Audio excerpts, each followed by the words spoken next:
Hello, everyone. Welcome back to Talk and Transform, the podcast that's all about helping you grow and learn with each conversation. I'm Anna, your host, and today we're diving into one of the most nerve-wracking but important topics: job interviews. Whether it's your first or 10th interview, knowing how to prepare can make all the difference. Today, I'm joined by career coach and HR expert Mark. Mark, welcome to the show. Thanks so much for having me, Anna. I'm excited to be here and share some strategies to help job seekers feel more confident and prepared for interviews. Great to have you, Mark. Let's get into it. When it comes to preparing for a job interview, where should people start? Absolutely. The first step is research.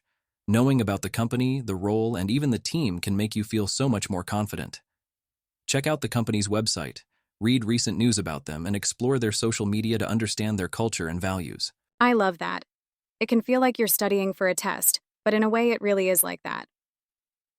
Do you have any tips for organizing all this information? Definitely. One way to stay organized is to make a quick list of key points about the company, 3 specific things about the role, and a few questions you want to ask the interviewer. Having those in front of you helps you feel prepared and focused. Perfect. So, we've got the research part down. Now, let's talk about practicing answers. What's your take on preparing for common interview questions? Practicing is essential. It's a bit like rehearsing for a performance. You don't need to memorize every answer, but you do want to have key points ready, especially for questions like, "Tell me about yourself," or "Why do you want to work here?" Using the STAR method, situation, task, action, result, can also be helpful for those common behavioral questions. Practicing is essential. It's a bit like rehearsing for a performance.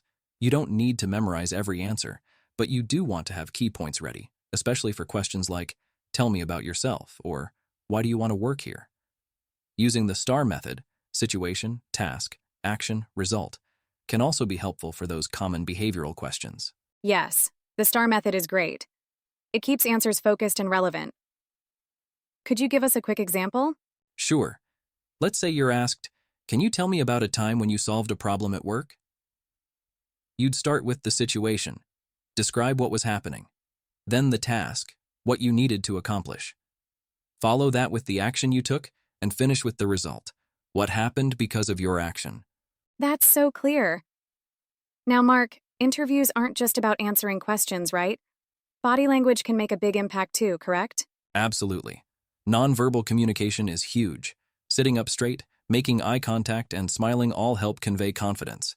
And even in virtual interviews, remember to look at the camera, not the screen, so it appears like you're making eye contact with the interviewer. Great tip, especially since so many interviews are online now.